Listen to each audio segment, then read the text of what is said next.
Mikko, mikä sun mielestä näissä käynnissä olevissa työehtoneuvotteluissa on kaikkein tärkeintä? Hyvä kysymys. No, mehän neuvotellaan niissä lisää euroja jäsenten palkkapusseihin. Ja niiden palkankorotusten pitäisi olla niin korkeita, että ne paikkaa viime vuosien kovia hintojen nousuja.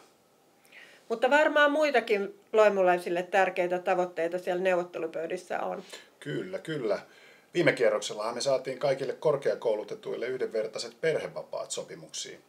Ja tällä kertaahan tavoitelistalla on muun muassa asiantuntijoille parempaa työhyvinvointia ja korvauksia vapaa-ajalla työasioissa matkustamisesta.